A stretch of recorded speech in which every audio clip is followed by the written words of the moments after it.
Everyone, मैं हूँ राघव वर्मा और आज मैं आपको बताऊंगी क्लास 8 बिहार बोर्ड हिंदी के 7 चैप्टर ठेस के क्वेश्चन आंसर को। तो स्टार्ट करते हैं। पहले आप एक बार ही सुन लो आंसर अच्छे से, उसके बाद कॉपी में लिखते रहना सेकंड टाइम में। तो पहला क्वेश्चन है कि गांव के किसान सिरचन को क्या समझते थे।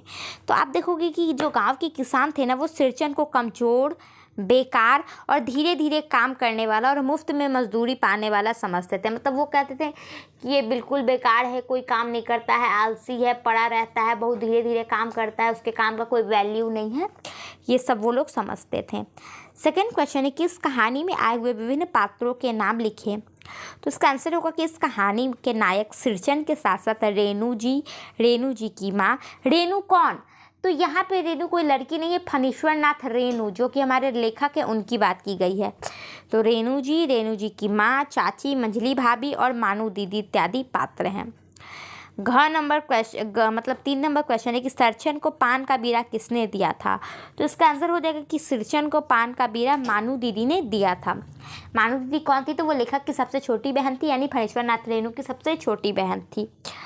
फिर क्वेश्चन है कि आपके विचार से सिरचन का महत्व क्यों कम हो गया। तो इसका आंसर होगा कि मुझे लगता है कि सिरचन अपने काम के पैसे नहीं लेता था और यही कारण था कि लोगों की नज़र में उसकी कला की अहमियत कम होने लगी थी, क्योंकि लोगों को ऐसा लगता है कि जिस काम की कोई कीमत ना देनी पड़े वह बेकार है। लेकिन वास्तविकता कुछ और होती है, क्योंकि एक कला की अहमियत और दाम सिर्फ एक कलाकार ही तय कर सकता है। आप देखोगे कि सिरचन जो रहता है वो गांव में चीक, शीतल पट्टी और ये सब चीज़ें सिलता है। अब आप सोचोगे चीक क्या होता है, तो अभी तो हम लोग यूज़ नहीं करते हैं, बट पहले क्या होता था, जूट का या फिर बांस का पर्दा टाइप का रहता था जो गेट पे लगाया जाता था।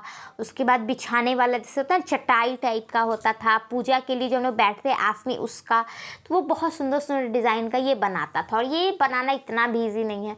और दूसरी बात है ना कि जो चीज़ हमें फ्री में मिल जाती है ना, उसकी हम कदर नहीं करते, अरे ये तो फ्री में ही मिल रहा है, कहाँ जाएगा। बट ऐसा नहीं होता, क्योंकि ऐसे क्या होता है कि हम उसकी वैल्यू को घटा देते हैं। क्योंकि अगर मतलब वो चीज़ हमें फ्री में मिल रही है तो इसका ये मतलब नहीं है कि वो बिल्कुल फ्री ही है, ठीक है। आपको वो मिल रहा है, ये उस चीज़ की मतलब आप देखोगे बड़ापन, जैसे बहुत सारे लोग होते हैं हमारी लाइफ में जो हमेशा हमारे साथ रहते हैं, तो हम लोग उसकी वैल्यू ही नहीं करते कि अरे ये तो है ही, कहाँ जा रहा है, और हम लोग दूसरे के चक्कर में रहते हैं। बट आप देखोगे कि जो हमेशा आपके साथ है वो आखिर कहीं ना कहीं आपके लिए फ्री होकर आ रहा है या कहीं ना कहीं आपको टाइम दे रहा है, लेकिन हम उसको समझते ही नहीं है जो हमारे पास रहता है। और जो नहीं रहता उसके लिए बस हम कहते रहते कि अरे ये चीज़ नहीं है, वो चीज़ नहीं है, और जो चीज़ है उसकी हम लोग कदर ही नहीं करते हैं। फिर है 5 नंबर क्वेश्चन कि सिरचन चीक और शीतल पट्टी स्टेशन पर ले जाकर मानू को देता है, इससे उसकी किस विशेषता का पता चलता है। तो इसका आंसर आप देखोगे कि सिरचन चीक और शीतल पट्टी स्टेशन पर लेकर मानू को देता है, इससे उसके दिल में मानू के लिए स्नेह का पता चलता है, साथ ही उसके आचरण का भी कि वो कितना खुदगर्ज और स्वाभिमानी है। आप देखोगे कि लास्ट में क्या होता है, यहाँ पे स्वाभिमान नहीं स्वाभिमानी होगा, ठीक है, यहाँ पे ई लगा देना।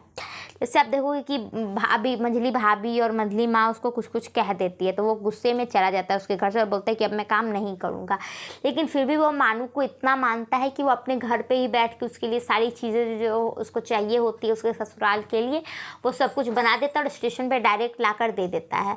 तो यहाँ पर आप देखोगे कि एक तरीके से वो अच्छा इंसान भी है कि उसने मानू की ज़रूरतों को पूरा भी कर दिया, और दूसरी तरफ कि वो स्वाभिमानी भी है कि उसने बोला कि नहीं, अब मैं अब आपके घर नहीं जाऊँगा, तो वो दोबारा गया भी नहीं। तो इससे उसके दोनों व्यक्तित्व का पता चलता है। और यहाँ पे हमारा चैप्टर कंप्लीट हो जाता है। नहीं अभी तो बाकी है। यहाँ पे आप देख लो कि यहाँ पे कुछ गद्यांश दिए हुए हैं। आप बोलोगे गद्यांश क्या होता है, तो स्टोरी पढ़कर कुछ लाइनें, कुछ सेंटेंसेस यहाँ पे दिए गए हैं। जैसे उस बार मेरी सबसे छोटी बहन की विदाई होने वाली थी, पहली बार ससुराल जा रही थी, मानू के दूल्हे ने पहले से बड़ी भाभी को खत लिखकर चेतावनी दी है कि मानू के साथ मिठाई की पतीली ना आवे, कोई बात नहीं, 3 जोड़ी फैशनेबल चीक और पटेर की 2 शीतल पट्टियों के बिना आएगी मानू तो। ये एक लाइन है। दूसरी लाइन है कि मुझे याद है मेरी माँ जब कभी सिरचन को बुलाने के लिए कहती थी मैं पहले ही पूछ लेता था भोग क्या क्या लगेगा, मतलब वो खाने का काफ़ी शौकीन था इसलिए वो पूछ लेते हैं। थर्ड है कि मानो फूट फूट कर रो रही थी। मैं बंडल को खोलकर देखने लगा। ऐसी कारीगरी, ऐसी बारीकी, रंगीन सतुलियों के फंदों का ऐसा काम पहली बार देख रहा है। तो यहाँ पे आप देखोगे कि इन तीनों बातों में से सबसे पहले क्या हुआ था। तो इसका आंसर देख लो, सबसे पहले ख, यानी वो उसकी माँ उसको भेजती है सिरचन के लिए कि जाओ बुला के ले आओ, तो ये सबसे पहले होता है। सेकंड ये होता है और थर्ड ये होता है। तो आप ये लिख लेना 1, 2 और 3। ठीक है, ये इसका आंसर है। फर्स्ट का ख, सेकंड का क और 3 का ग। उसके बाद हमें यहाँ कुछ fill in the true and false दिए गए हैं कि सिरचन कामचोर था। तो नहीं, सिरचन कामचोर तो नहीं था। वो आप देखो कि खाना पीना भूल कर काम करता था, बेचारा बहुत मेहनती था। दूसरा, सिरचन अपने काम में दक्ष था। तो बिल्कुल सही बात है, उसकी तरह कोई कारीगरी नहीं कर पाता था गाँव में, तो वो दक्ष था, यानी बहुत अच्छा था। सिरचन बात करने में भी और यहाँ पे 8 नंबर क्वेश्चन है कि कहानी के किस किस प्रसंगों से ऐसा प्रतीत होता है कि सिरचन अपने काम को ज़्यादा तरजीह देता था, उल्लेख कीजिए। तो इसका आंसर हो जाएगा कि कहानी के अनेक प्रसंगों से प्रतीत होता है कि सिरचन अपने काम को ज़्यादा तरजीह देता था, तरहीज देता था, यानी वैल्यू देता था, क्योंकि उसे छत से ही कारीगरी के लिए लेखक अपने घर बुलाते हैं। वह बिना खाए पिए काम करने में जुट जाता है, भले ही उसे खाने को चूरा गुड़ ही क्यों न मिले। लेकिन वह मंझली चाची और मंझली भाभी की जली कटी बातें सुनकर या उसकी कारीगरी के प्रति आरोप को सुनकर वह काम छोड़ देता है। जिस काम को छोड़ देता है वह काम अधूरा ही रह जाता है। लेकिन इन सब के बावजूद भी मानू दीदी के लिए आखिरी में सारी चीज़ें बनाकर भेंट करता है। मतलब वही बात है, अभी भी हमने ये बात चर्चा की थी कि वो एक तरीके से वो बहुत स्वाभिमानी भी है।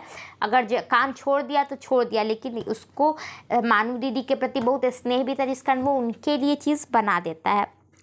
फिर है लास्ट क्वेश्चन चैप्टर का कि इस कहानी से कौन से पात्र आपको सबसे अच्छा लगा और क्यों। तो ऑब्वियस सी बात है कि कहानी में सबसे अच्छा तो कहानी का नायक ही हमें लगेगा। हालांकि आपको कोई और भी लग सकता है, तो आप अपने हिसाब से लिख लो। भले ही आपको मंझली भाभी अच्छी लग रही हो कहीं, तो ये आप अपने हिसाब से लिखना। बट ये आंसर है कि इस कहानी से हमें सबसे अच्छा पात्र सिरचन का लगा, क्योंकि वह इस पाठ का नायक भी है और अनेक मानवीय गुणों से भरा हुआ भी। वह जिस काम को करता है प्रेम से करता है। उसकी कारीगरी के कायल दूर दूर गांव के लोग थे। वह स्वाभिमानी और सम्मान प्रिय व्यक्ति है। कहानी के अंत में सिरचन की आत्मीय गुण चरम पर दिखता है। जब मानू विदाई होकर स्टेशन पर गाड़ी में सवार है, तब वह आता है और मानू को एक गट्ठर देते हुए कहता है कि दीदी, यह हमारे तरफ से शीतल पाटी, चीक और कूस की आसनी है। और सबसे बड़ी बात कि वह इन सब के बदले कुछ भी नहीं लेता। मतलब पहले तो बोला जाता है कि नहीं, उसको सुनहरी मोहर धोती मिलेगी, बट वो तो पहले डील होता है काम के वक्त। लेकिन जब वो काम छोड़ देता है तो वो बोलता है कि नहीं, अब मैं आपका कोई काम नहीं करूँगा। तो ये तो वो गिफ्ट के रूप में करता है, तो वो इसके बदले कुछ नहीं लेता है, बोलता है नहीं ये गिफ्ट ही है। यहाँ पे चैप्टर कंप्लीट होता है। Bye bye, take care.